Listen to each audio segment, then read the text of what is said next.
If you open this door, it won't matter how well you mapped your way in, because the house will make sure you never find your way out.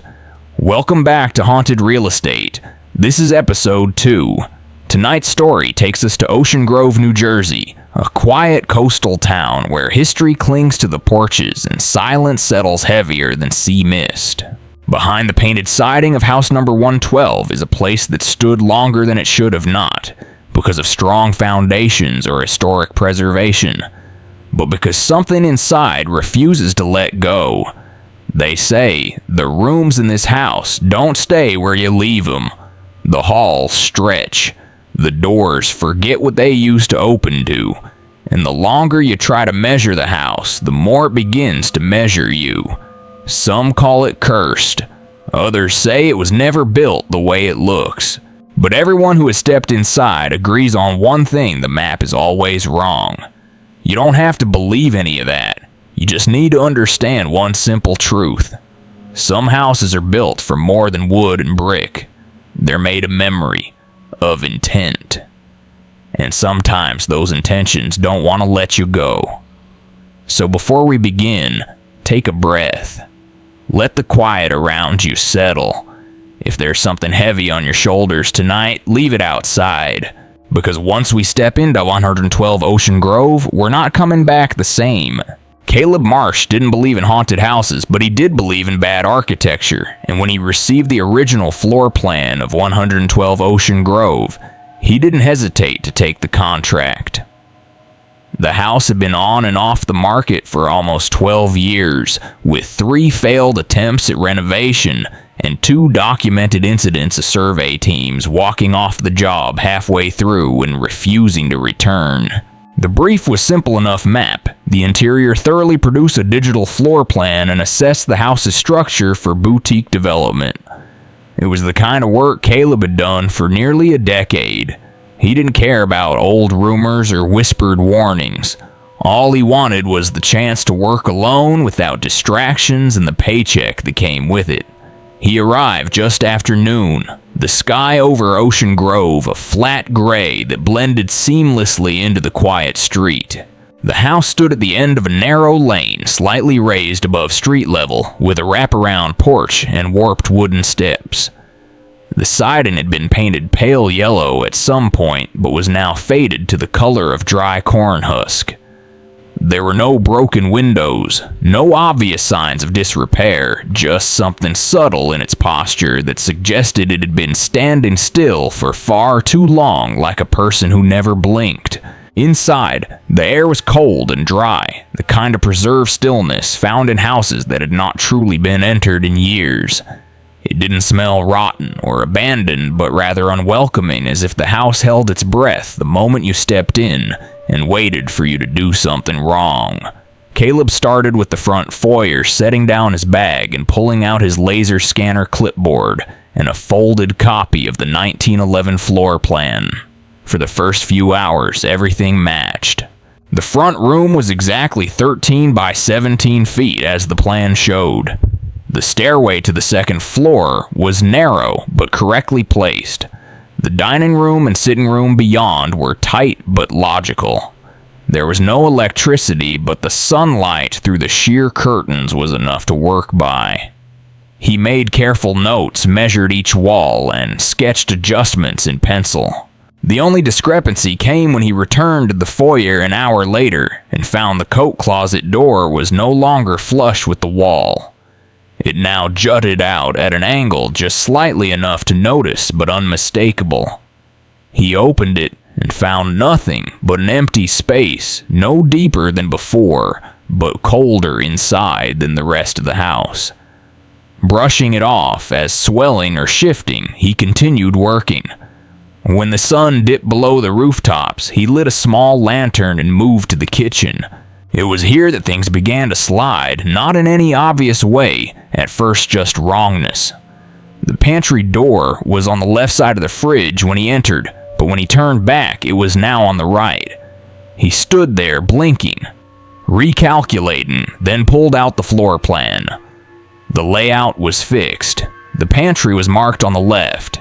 He chalked it up to exhaustion, made a note, and moved on. He stayed in the house overnight, sleeping on a cot in the sitting room with a notebook on his chest and a motion-activated pen light beside him. He woke up twice, once from the sound of soft footsteps above and once from the feeling that he was facing the wrong direction. The second time he rose from the cot and realized the entire sitting room had reversed. The window that had been on his left when he fell asleep was now on his right. He stood frozen for a full minute, then walked to the center of the room and turned slowly. The doorway into the dining room was still there, but narrower. The wallpaper had changed slightly too. The floral pattern had lost one of its vines, a thin detail, but one he remembered clearly from sketching earlier that day. Caleb didn't pack up or panic. Instead, he grabbed his notebook and began sketching again, this time documenting not what should be there, but what now was. He moved through the first floor, slowly retaking measurements, rechecking angles, and every 2 rooms something had changed. A mirror swapped walls. A ceiling light now hung off-center. The hallway that led to the basement door now had 1 step less than it had the day before. When he opened that door, he found not the expected wooden stairs, but a hallway with no lights that turned sharply left after 10 feet. It didn't appear on the original plan. He stared down it for a long time, and then without turning on his flashlight, he closed the door and locked it behind him. The next morning, he went outside to clear his head and stepped out onto the porch with his gear still on his back. But when he turned to look at the front windows, he saw they were the wrong shape. They were narrow and tall like church windows, and the trim was painted red. He walked out to the street, crossed to the opposite sidewalk, and looked again. Now they were the same square frames he remembered measuring the day before, beige trim and all. He stayed outside for an hour, walked the block, circled the house, took photos, checked every wall. From the outside, the house had not changed. From the inside, it would not stay still. That afternoon, he started building a new floor plan, this one not based on the original blueprints, but on what he experienced room by room. He drew each chamber in pencil, added labels, marked doors with arrows and pathways and strange notations. Each time he entered a room, he compared it with the previous map and made changes. He did this until dusk, and then spread all the sketches across the dining table, mapping them like a puzzle. He noticed one thing immediately. The house was growing, not in size, but in sequence. The rooms no longer looped logically. Instead, they stretched, spiraled, detached from the grid until they formed a shape he couldn't name. It was not a house anymore. It was a decision. He took a photo of the full map and stared at it long enough to feel nauseous, not because it was incorrect, but because it felt intentional. Each path had a rhythm, each turn, a hesitation, as if the house itself was reordering his movement around something central that he had not yet seen. He circled the room marked as kitchen, but on this version it had no exits except one that led directly into the old basement corridor, the one he had locked the day before. He hadn't opened it since yet. Now it showed up twice on the map, once below the stairs, and once parallel to the back hallway that should not have existed. The next morning he tested a theory. He entered the same room 3 times in a row from 3 different directions and recorded the orientation of furniture, the placement of outlets, the angle of light. On each pass, something changed. The bookshelf moved by inches. The floor slanted, left the door behind him, always closed without sound. On the 4th entry, the wallpaper peeled just above his head in the shape of an open eye. That was not symbolic. It was precise, the iris detailed the lashes almost ornamental. He reached for it and the plaster crumbled to dust as if nothing had ever been painted there. He stopped mapping for 2 hours and sat in the corner of what used to be the dining room and now resembled a waiting room in a train station. No chairs, just floor tiles that had not been there yesterday, pale green with black edges identical to a photo he had once seen of a 1940s municipal building in nearby Asbury Park. He pulled out his notes, checked for architectural matches, and found none. The house had begun borrowing details from places it should not know. He tried to rationalize maybe the tiles were original, maybe the photo had been mislabeled, but somewhere in that logic something bent and cracked, and the fracture ran straight through his sense of scale. He tried exiting through the front door and found it sealed, not locked. Sealed flush with the frame as though it had been painted on. The doorknob was gone, the wood smooth and featureless. The porch outside was visible through the windows but unreachable. His breathing grew shallow. He walked room to room, calling out loud, not for help but for a response. None came, only a low vibration in the floor under his feet every few minutes, like something large shifting beneath him. He returned to his sketch, spread the pages again, and realized the pattern had shifted without him. The house was still drawing itself while he was watching, and the page no longer matched the walls around him. He tore the top sheet off and started over again, this time tracing lines as he moved room to room, but halfway through he forgot how many doors he had passed, and when he turned back, the hallway was gone. Replaced by a blank wall and a painting he did not remember seeing before. It showed a map carved into stone, weathered and cracked, but detailed with symbols that matched ones he had sketched 2 days earlier. Circles loops a staircase that spiraled beyond the paper's edge, and at the bottom corner the letters CM etched faintly into the frame. His initials, Caleb Marsh. He stared until his eyes burned, then turned away and the painting was gone. The wall bare as it had always been. He made his way back to the second floor and stood at the landing. The air thinner now, the hallway longer than it should be. Windows stretched along the left side showed no view, only fog, and behind it faint shapes like rooftops that curved unnaturally upward as if the town outside had collapsed into itself. He walked into the master bedroom, which had never been there before, according to any version of the blueprints, and found a cot, neatly made a journal resting on the pillow. He opened it and found page after page of floor plans sketched in a hurried but practiced hand. None of them matched his own notes, but the name written on the inside cover did. Thomas Everly, 1956. He had never heard that name. He checked the town archives on his phone using a hotspot. Nothing came up, but one reference in a property tax ledger listed Everly as a temporary owner of the house for 9 months, before the deed reverted to the bank in early 1957. The journal smelled of dust and faint lemon oil, the kind used in church pews. He closed it and set it on the desk where it remained until the next day when it vanished. He spent the 4th day trying to rebuild his full floor plan one final time.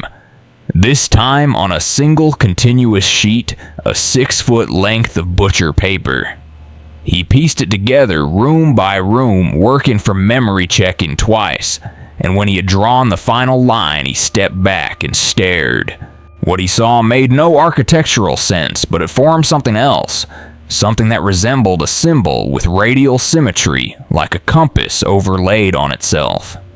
It was a shape that seemed to move. The longer he looked at it, turning slightly inward on itself, curling around an absence that had never been labeled. In the center of the shape was a room with no name and no doors. He could not place it in the house, but he could feel it. He circled that void twice, marked it as unknown, and folded the paper shut.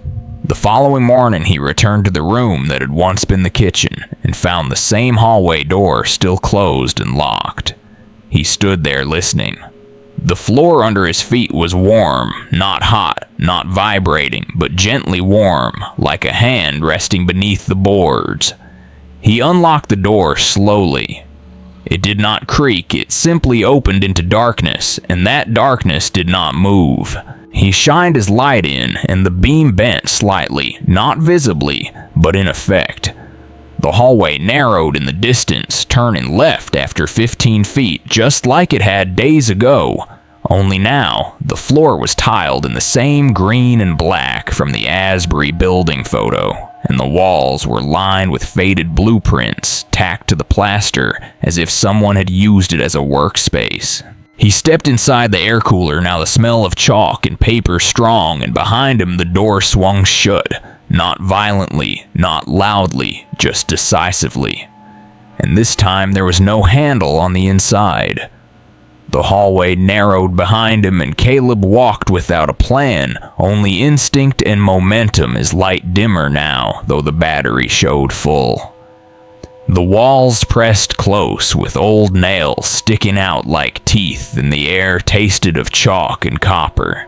At the end of the corridor, the blueprint-lined walls opened into a chamber that had not been on any sketch, not as not Everly's, not the journals.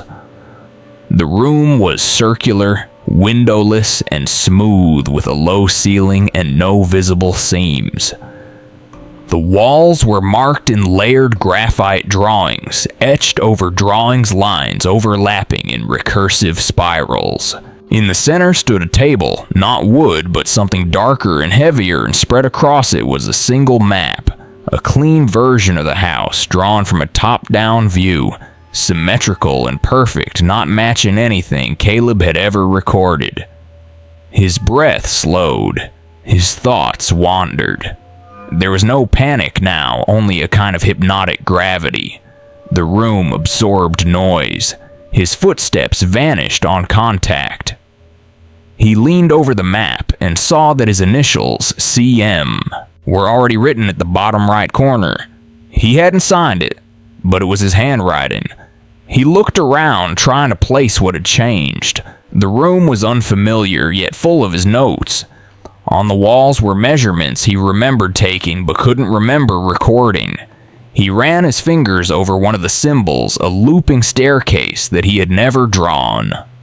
As he touched it, the light flickered not from his lantern, but from somewhere within the wall. Then came the sound. Faint, rhythmic, steady. Pencil on paper. He turned. No one there. But he recognized the motion. His own hand. Sketching. Somewhere deeper inside the house, someone was redrawing what he was seeing as he was seeing it. The lines changed again, subtly reconfiguring angles. The hallway he had entered was now gone. In its place, a solid wall. He didn't panic. Instead, he took out his notebook and began again. He traced the curve of the room, measured its diameter, noted the density of the markings. His flashlight battery began to fail, but he didn't notice. He had already stopped blinking.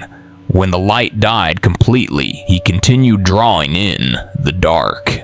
His fingers guided not by sight, but memory. Somewhere deep down, he understood. This was the house's center, its engine. Not a trap, not a tomb, but a process. A machine for memory. The house didn't destroy people. It documented them.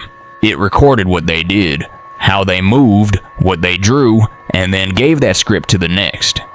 At first, Caleb resisted the thought, but as his fingers moved faster, redrawing the same walls again and again, he began to forget why he had come. His name faded into his own sketches. By the time the first full loop had been completed, he no longer referred to the map. He redrew it from memory. And when the second loop came, he drew it faster. When the third came, he didn't even realize he was repeating. Time did not stop, it simply folded. Days or hours passed. At some point, a dim red light began blinking from the corner of the table, a camera recording mounted to the ceiling, low resolution but functioning. It watched as he sketched and erased and sketched again. Watched as his clothes grayed with dust. Watched as the man named Caleb Marsh redrew the house into the shape of his own disappearance. No one came for him. No one knew where to look. But months later, when the house was once again unlocked by someone new, that camera was still running. and the man in the footage looked just like the last photo on Caleb's ID, only older, slower, with hands that moved as if they had always belonged to the house. In the hours or days that followed, Caleb lost count of how many times he had traced the same outlines. The map no longer lived on paper. It lived in motion in his hands and the circular rhythm of his walk, his scribble, his correction. At some point he began to hum, a simple melody at first tuneless and low but gradually more structured as if the walls themselves had taught it to him. He could no longer recall where the rooms ended or began.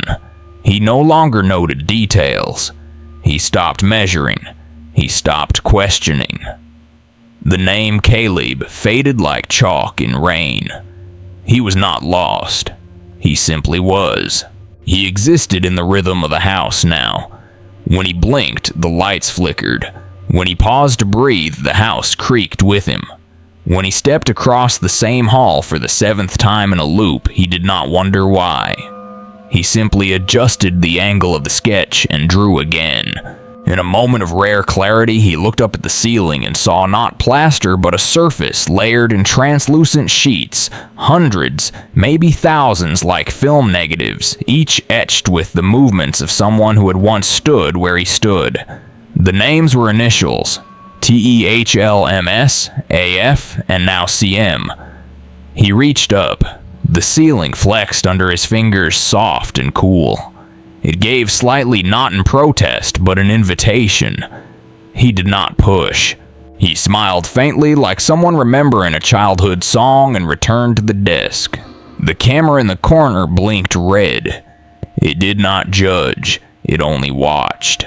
The map on the table was almost perfect now. Clean lines, stable proportions, a structure not designed for living, but for remembering. And at the center of it, all the same unnamed room, the pulse of the house, the place where everything began and everything returned. When the property was unlocked again 7 months later, it was by a new team with no connection to Caleb Marsh. His employer had long since written off the assignment. The survey data had never arrived, and the phone number listed in his file now led to static. There was no missing persons report, no family, just an unanswered contract and an aging house once more on the market. The inspection crew entered through the side, stepping into dust that had not moved in weeks. Most of the rooms were intact. No signs of damage, no signs of occupation. But in the center of what should have been the dining room, they found a table. On that table was a large sheet of butcher paper 6 feet wide, pinned at each corner with smooth metal weights. The paper was covered in graphite lines, symbols, annotations, and a single phrase written near the center in small block letters. Center void unknown. The handwriting was neat, mechanical. In the bottom right corner, the initials were clear, CM. No one touched the paper. It was photographed, logged, and sealed in a container. No explanation was offered. The house was later boarded shut, then quietly removed from all state registry listings. The records were updated to listed as condemned, but no demolition was scheduled. No permits requested. The address remained, and the house remained. On quiet nights in Ocean Grove, if you walk past the lot where 112 once stood, you might hear the faint scrape of pencil on paper. Not frantic, just steady, purposeful. The rhythm of someone redrawing a shape they have traced too many times to forget. Some say that's what happens when a house doesn't want to haunt you. It wants to remember you. And once it does, it never needs to let go. So if you ever find yourself standing before a house that feels a little too still, a little too symmetrical, and your fingers itch to draw its shape, walk away. Not because the house is dangerous, but because it's patient. And it only needs one more name,